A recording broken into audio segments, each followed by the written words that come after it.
जय हिंद साथियों, स्वागत है फिर से आप सबके अपने विद्या विहार के एजुकेशनल प्लेटफॉर्म पर। तो आज हम लोग एक नए टॉपिक के साथ इस वीडियो को कंटिन्यू करेंगे और आज का हमारा टॉपिक है आइसोमर्स।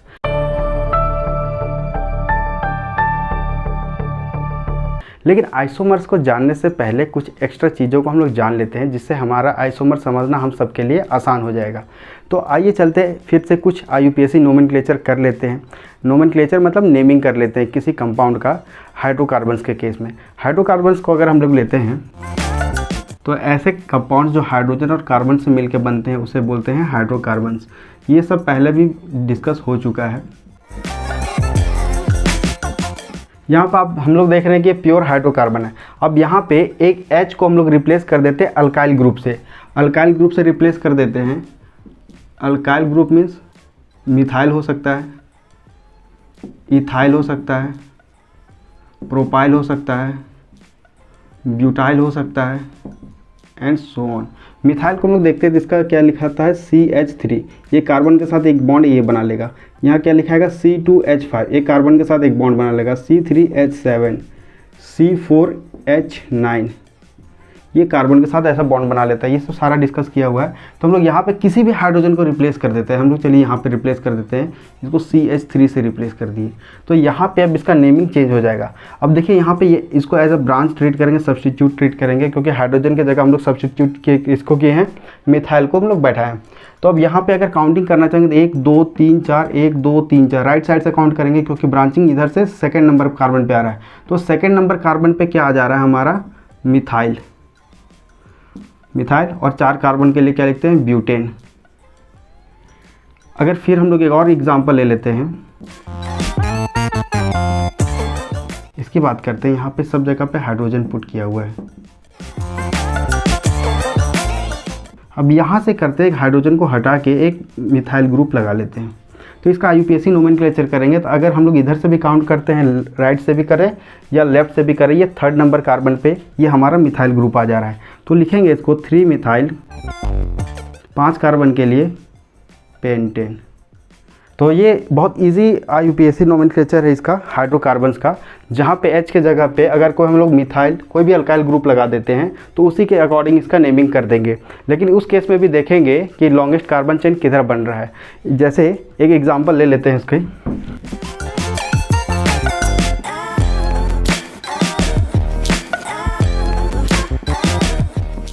यहाँ देख सकते हैं हम लोग कि हर जगह पे कार्बन के साथ हाइड्रोजन अटैच है, लेकिन इस वाली जगह पे हाइड्रोजन की जगह हम लोग क्या लगा दिए हैं C3H7। C3H7 means propyl group लगा दिए। प्रोपाइल ग्रुप लगा दिए। सबसे पहले IUPAC नोमेनक्लेचर करने के लिए हम लोग सबसे पहले लॉन्गेस्ट कार्बन चेन को सेलेक्ट करते हैं। तो लॉन्गेस्ट कार्बन चेन को सेलेक्ट करते हैं तो क्या हो जाएगा 1 2 3 4 5। अगर आप ये सेलेक्ट कर रहे हैं ये गलत हो जाएगा। हम लोग किसको सेलेक्ट करेंगे लॉन्गेस्ट कार्बन चेन को। इसको अगर फिर से स्ट्रक्चर बना लेते हैं 1 2 3 4 5। तो देखिए 4th नंबर पे इधर से अगर काउंट करते हैं 4th नंबर पे कितना कार्बन है 1 2 3 इतना है। सब कार्बन का हम लोग 4 बॉन्ड बना लेते हैं। सब किसके साथ अटैच्ड है हाइड्रोजन के साथ। सबको हाइड्रोजन के साथ अटैच कर लेते हैं। अब यहाँ देख सकते हैं हमारा लॉन्गेस्ट कार्बन चेन कितना का अगर आप देख सकते हैं तो 1 2 3 4 5 6 7 इसको लॉन्गेस्ट चेन लेंगे, ना कि हमेशा स्ट्रेट चेन लॉन्गेस्ट चेन होता है। हमारा लॉन्गेस्ट चेन का शेप कैसे भी हो सकता है, ऐसे सीधे जाके नीचे मुड़ सकता है, ऐसे सीधे जाके ऊपर जा सकता है, मतलब कैसे भी हो सकता है। लेकिन लॉन्गेस्ट चेन कार्बन चेन हम लोग को यहाँ सेलेक्ट करना है। तो ये कितने कार्बन का चेन हो गया 1 2 3 4 5 6 7 7 का हो गया। 7 का हो गया। तो देखिए अगर हम लोग काउंटिंग करते हैं तो 1 2 3 4 इसको अब CH3 हो जा रहा है ये वाला। तो CH3 इसको हम लोग ट्रीट करेंगे एज अ सब्स्टिट्यूट। 1 2 3 4 इधर से करते हैं 1 2 3 4। तो क्या हो जाएगा हमारा 4 पे CH3 है। CH3 है तो CH3 के लिए क्या लिखते हैं हम लोग मिथाइल। मिथाइल 7 कार्बन के लिए हेप्ट और कार्बन कार्बन के बीच में सिंगल बॉन्ड है तो N लग जाएगा। Is that clear. अब इसको कुछ चेंज कर देते हैं। अगर हम लोग यहाँ पे चेंज करते हैं, यहाँ पे हाइड्रोजन की जगह लगा देते हैं C2H5। अब यहाँ पे अगर बोला जाए कि लॉन्गेस्ट कार्बन चेन सेलेक्ट करना है तो लॉन्गेस्ट कार्बन चेन किसको सेलेक्ट करेंगे हम लोग देखेंगे कहाँ पे लॉन्ग कार्बन का लंबा चेन बन रहा है। 1 2 3 4 5 6 1 2 3 4 5 6 यहाँ 2 कार्बन है। तो 1 2 3, यहाँ 2 है तो 5, तो हम लोग 6 का लॉन्गेस्ट कार्बन चेन आ रहा है। हम लोग या तो इसको ले लें या तो इधर जाके इसको ले लें, हम लोग किसी को भी ले सकते हैं, क्योंकि यहाँ पे कंपाउंड मतलब जो दिया हुआ है, इधर भी क्या है 2 कार्बन है, इधर भी 2 कार्बन है। तो हम लोग अपने कन्वीनियंस के हिसाब से स्ट्रेट चेन को ले लेते हैं, प्रिंसिपल चेन। तो 1 2 3 4 5 6, काउंटिंग किधर से करना हम लोग को, लेफ्ट से या राइट से? हम लोग राइट साइड से करेंगे, क्योंकि इधर से कर रहे हैं तो फर्स्ट सेकेंड थर्ड कार्बन पे एक ब्रांचिंग आ रहा है।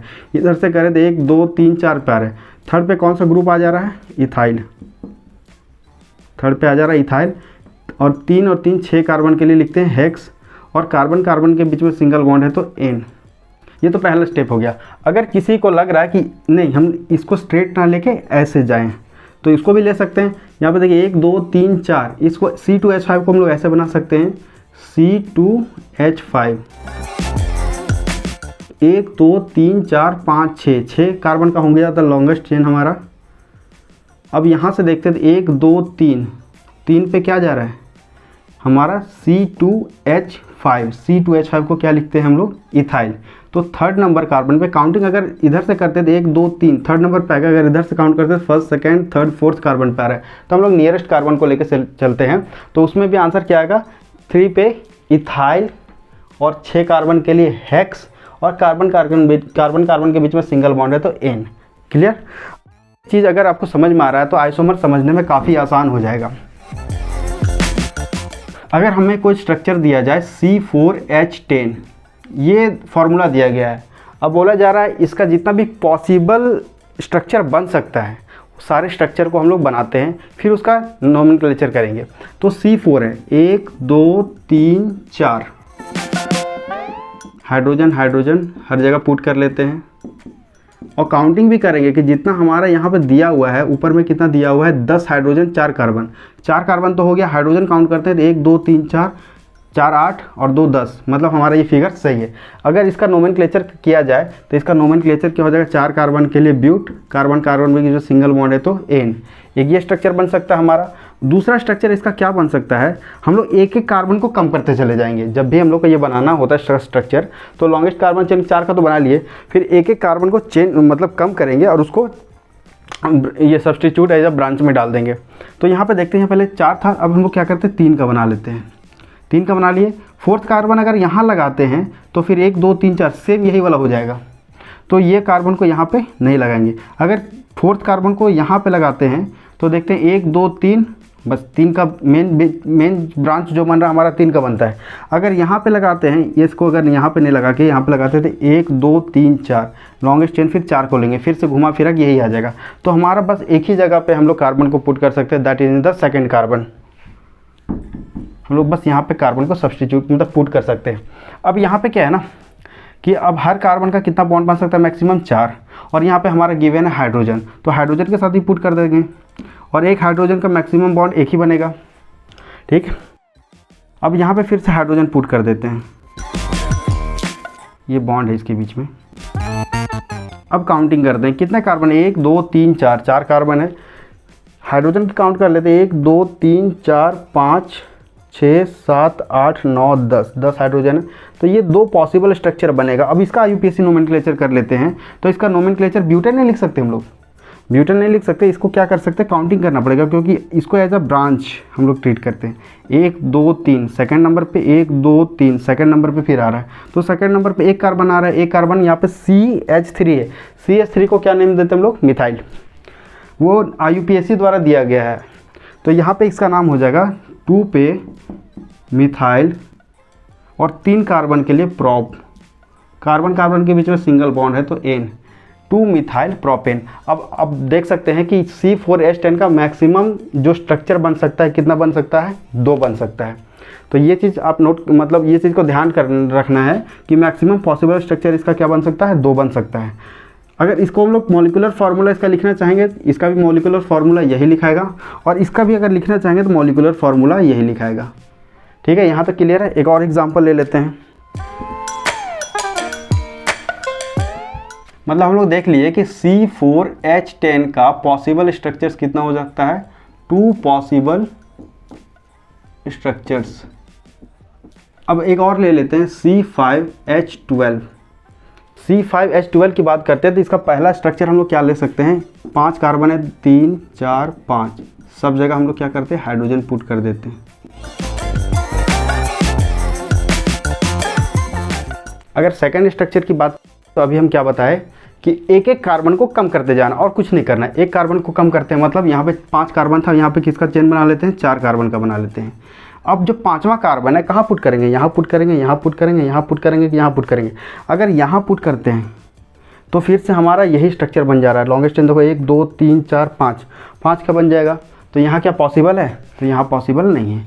अगर कार्बन को इसकी जगह तो पॉसिबल नहीं है, इसमें पुट करते हैं। अगर यहाँ पुट करते हैं तो 1 2 3 4 5 फिर से घुमा के यही हो जाएगा, लॉन्गेस्ट कार्बन चेन हो जाएगा। तो मतलब यहाँ पे भी पुट नहीं कर सकते हैं। अब हमारे पास बचा 2, अगर यहाँ पे पुट करते हैं तो ठीक है, 1 2 3 4, 4 कार्बन का लॉन्गेस्ट चेन बनेगा। अगर हम यहाँ और 4 कार्बन का लॉन्गेस्ट चेन बनेगा और ये ब्रांचिंग किस पे आएगा, फर्स्ट सेकंड कार्बन पे आ जाएगा, यानी सेकंड कार्बन पे आ जाएगा। हम लोग काउंटिंग इधर राइट साइड से करेंगे, लेकिन जब हम लोग कार्बन को यहाँ ना लेके हम लोग कहाँ लेते हैं, इस वाले में ब्रांचिंग डाल देते हैं, क्योंकि हमें टोटल 5 कार्बन करना है एनी हाउ। तो काउंटिंग इधर से करेंगे, इधर से फर्स्ट सेकंड नंबर पे आ जा रहा है, तो सेकंड नंबर पे फिर से मिथाइल आ जा रहा है। मतलब यहाँ पे रखें या यहाँ पे रखें, दोनों केस में क्या आएगा, सेम आएगा। तो हम लोग दोनों में से कहीं पे भी रख सकते हैं। मतलब ये जो हमारा है, ये कार्बन और ये कार्बन दोनों किनारे किनारे है, इसको बोलते हैं terminal carbon. So we can't substitute ethyl group in any of the terminal carbons. तो हम लोग को करना क्या होगा, अंदर के किसी कार्बन में रखना पड़ेगा। तो चलिए यहाँ पर रख लेते हैं। अब सब कार्बन का 4 4 बॉन्ड बना लेते हैं और सारे कार्बन को हाइड्रोजन के साथ अटैच कर देते हैं।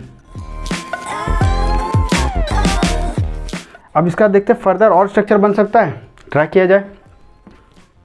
2 स्ट्रक्चर तो बन चुका है, 2 स्ट्रक्चर बनने के बाद तीसरा ट्राई करते हैं। अब क्या करते हैं ना, फिर से हम लोग एक कार्बन को कम कर लेते हैं। अभी टोटल कितना, 1 2 3 4 का लॉन्गेस्ट चेन बन रहा है। अब एक और कम कर लेते हैं, 1 2 3, 3 बन गया। अब हमारे पास 2 कार्बन एक्स्ट्रा बच रहे हैं, 2 कार्बन एक्स्ट्रा बच रहा है, क्योंकि यहाँ पे C5H10 दिया हुआ है, C5H10 दिया हुआ है। तो हम लोग अगर मान लिया एक कार्बन यहाँ लगाते हैं, एक कार्बन यहाँ लगाते हैं, 2 कार्बन आप फ्री हो, कहीं पे भी लगा सकते हो। तो अगर एक कार्बन यहाँ लगाते हैं, एक कार्बन यहाँ लगाते हैं, तो फिर देखो 1 2 3 4 5, लॉन्गेस्ट चेन कितना कार्बन का बन जा रहा है, 5 कार्बन का बन जा रहा है। यहाँ भले इसका शेप ऐसा दिख रहा हो, लेकिन लॉन्गेस्ट चेन हम लोग ऐसे, मतलब लॉन्गेस्ट चेन के इसको कंसिडर करेंगे, मतलब ये फिर इसका स्ट्रक्चर ले लेगा।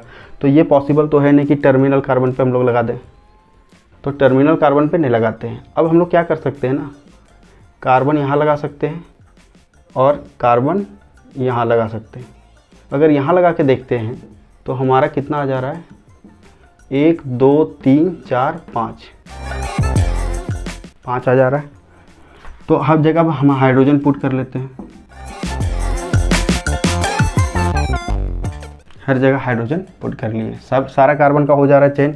इसके अलावा और कोई स्ट्रक्चर बनेगा, ट्राई कर लेते हैं, बने या ना बने हमारा काम है ट्राई करना। तो 3 तो फिक्स हो गया, 3 अभी तक जो हमारा पॉसिबल स्ट्रक्चर ऑफ C5H12 है वो क्या हो जा रहा है, फिक्स हो जा रहा है।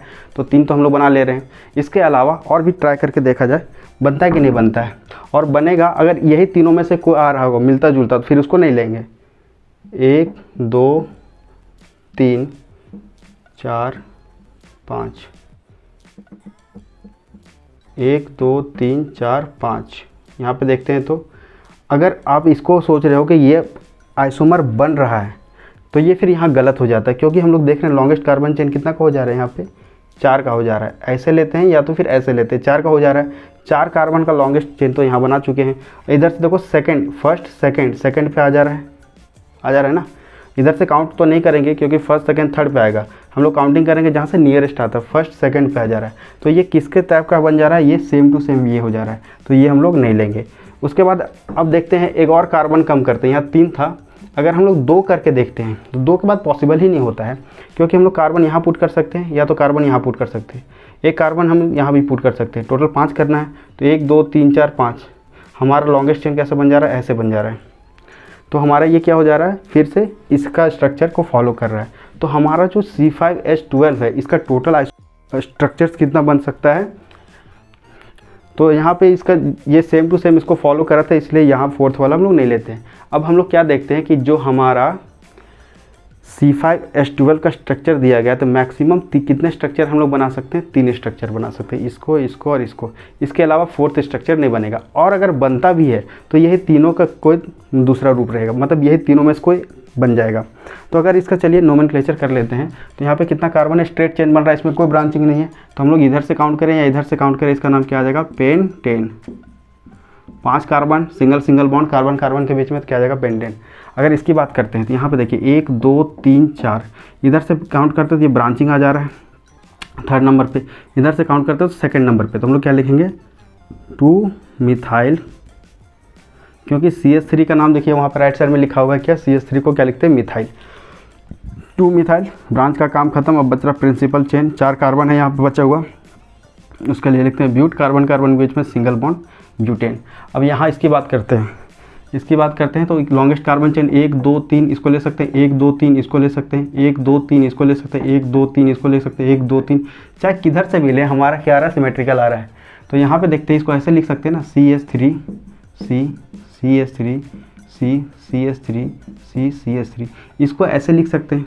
ये थोड़ा कॉम्प्लिकेटेड लग रहा होगा देखने में, ये अब आसान हो जाएगा। काउंटिंग इधर से कर सकते हैं, इधर से कर सकते हैं, इधर से कर सकते हैं, इधर से कर सकते हैं, कहीं से भी करेंगे, आंसर हमारा सेम आ रहा है।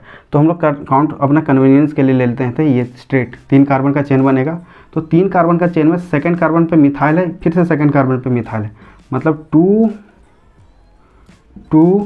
2 के लिए क्या लिखते हैं? डाई। 2 बार क्या आ रहा है? मिथाइल। तो डाई मिथाइल इसका काम, और इसका काम क्या हो गया? खत्म हो गया। इसको हम लोग एज अ प्रीफिक्स में यूज़ कर लिए, ठीक, प्रीफिक्स में यूज़ कर लिए। अब बच क्या रहा है? ये लॉन्गेस्ट चेन बच रहा है, मतलब प्रिंसिपल चेन बच रहा है। कितना कार्बन का है ये? 3 के क्या लिखते हैं? प्रॉप। और कार्बन कार्बन के बीच में देखा जाए तो कैसा बॉन्ड है? सिंगल बॉन्ड, तो क्या लिखते हैं? एन। अब यहाँ पे देखिए जो total number of possible structures है C5H12 का, that can be maximum 3। In case of C4H10 it can be 2 possible structures, not more than that. तो यहाँ पे C5H12 का देखते हैं 3 ही पॉसिबल स्ट्रक्चर हो रहा है। यहाँ पे हम लिख देते हैं 3 पॉसिबल स्ट्रक्चर्स, इसके अलावा तो बनेगा नहीं। अब यही चीज़ देखिए, C5H12 को 3 टाइप में लिख लिया ना, यही तीनों एक दूसरे के क्या हो जाते हैं? आइसोमर्स। ये तीनों एक दूसरे के आइसोमर्स हैं। तो आइसोमर्स का मतलब अभी समझ में आ गया होगा, हल्का फुल्का आइडिया हो गया होगा कि व्हाट इज आइसोमर्स। आइसोमर्स में क्या होता है कि सबका स्ट्रक्चर क्या होता है? अलग अलग होता है। यहाँ पे देख रहे होंगे ये स्ट्रक्चर अलग है, ये स्ट्रक्चर अलग है, ये स्ट्रक्चर अलग है, तीनों का नाम क्या है? एकदम अलग अलग है। C4H10 के भी केस में दोनों का नाम क्या था? बिल्कुल अलग था। यहाँ पे देख रहे हैं तीनों का नाम क्या है? अलग है, स्ट्रक्चर अलग है। लेकिन अगर मॉलिक्यूलर फार्मूला की बात करते हैं तो यहाँ पे C5H12, यहाँ पे भी C5H12, यहाँ पे भी C5H12। ये समझ में आ गया? तो C5H12 तीनों का मॉलिक्यूलर फार्मूला सेम है, बट स्ट्रक्चर क्या है? डिफरेंट है। स्ट्रक्चर डिफरेंट है, कंपाउंड भी क्या है? तीनों डिफरेंट है। जब तीनों अलग कंपाउंड है तो तीनों का प्रॉपर्टीज सेम होगा या डिफरेंट? डिफरेंट होगा। केमिकल प्रॉपर्टीज़ कह लेते हैं या फिर फिजिकल प्रॉपर्टीज़, दोनों हमेशा क्या रहेगा? अलग अलग रहेगा, तीनों का अलग रहेगा। तो तीनों के केस में अगर देखते हैं तो अगर फिर से रिपीट कर लेते हैं तो मॉलिक्यूलर फार्मूला क्या रहेगा? सेम रहेगा, बट स्ट्रक्चर क्या रहेगा? डिफरेंट रहेगा। प्रॉपर्टीज़ क्या रहेगा? तीनों का डिफरेंट रहेगा, ठीक है। तो अगर हम इसी की बात करते हैं, ये तीनों एक दूसरे का क्या हो जाता है? आइसोमर्स हो जाता है। तो आइसोमर्स का डेफिनेशन समझ में आ गया। तो आइसोमर्स के बारे में हम लिख देते हैं।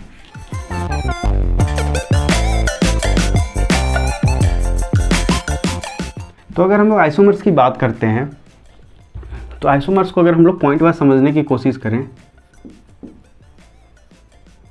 आइसोमर्स में क्या होगा? The compounds having same molecular formula but different structure. Isomers compounds having same molecular formula different structures. अगर हम लोग मास की बात करते हैं, मॉलिक्यूलर मास की बात करते हैं, तो अभी हम लोग देखें कि C5H12 का 3 बन रहा है हमारा, मतलब स्ट्रक्चर 3 बन रहा है। अगर तीनों का मॉलिक्यूलर मास निकालना स्टार्ट करते हैं, C5H12 का अगर मॉलिक्यूलर मास निकालना स्टार्ट करते हैं तो कार्बन का कितना होता है? 12। कितना कार्बन है यहाँ पे? 5, प्लस ऐड करेंगे कितना हाइड्रोजन है? 12। एक हाइड्रोजन का होता है 12, सॉरी एक हाइड्रोजन का 1 होता है, यहाँ टोटल कितना है? 12 हाइड्रोजन है। अगर इसको ऐड करते हैं तो 12 5 60 प्लस 12, यानी इसका मास कितना हो जाएगा 72 एटॉमिक मास यूनिट इसका हो जाएगा। मॉलिक्यूलर मास इसका हो जाता है 72। ठीक है, आप इसका 3 स्ट्रक्चर बना, तीनों स्ट्रक्चर का मास सेम रहेगा ना, तो इसका हम लोग लिख सकते हैं सेम मॉलिक्यूलर मास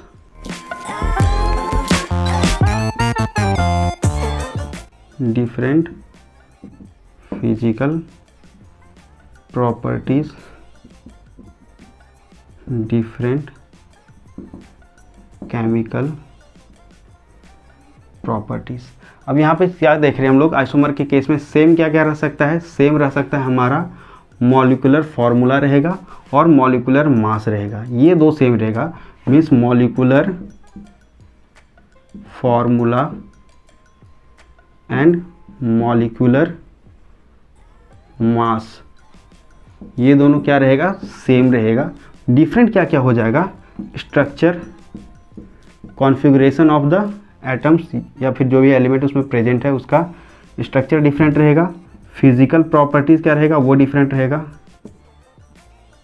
और अगर केमिकल प्रॉपर्टीज़ की बात करते हैं तो ये तीनों क्या हो जाएगा, एकदम अलग हो जाएगा। ये तीनों क्या रहेगा, डिफरेंट। तो ये आइसोमर का प्रॉपर्टी होता है। तो अगर आइसोमर को देखा जाए तो हम लोग समझ जाएंगे आइसोमर का। अब आइसोमर के सारे क्वेश्चन यहाँ जो बेसिक थे आइसोमर को समझने के लिए यहाँ पे दिए हुए हैं। तो आप लोग एक चीज़ क्वेश्चन ट्राई करना, अगर बोला जाए कि what are the total number of possible structures of C7H16, अगर इसका दिया जाए इसका आंसर क्या हो जाएगा 9। लेकिन 9 स्ट्रक्चर होगा, ये आपका होमवर्क रहा, आप इसको बना के देखना कि 9 स्ट्रक्चर आ रहा है और सबका अलग अलग से IUPAC नोमेनक्लेचर लिख के देखना। तो इसी के साथ हम लोग इस वीडियो का आज एंड करते हैं। आई होप आपको आइसोमर समझ में आ गया होगा। तब तक के लिए जय हिंद, जय भारत। मिलते हैं अगले वीडियो में।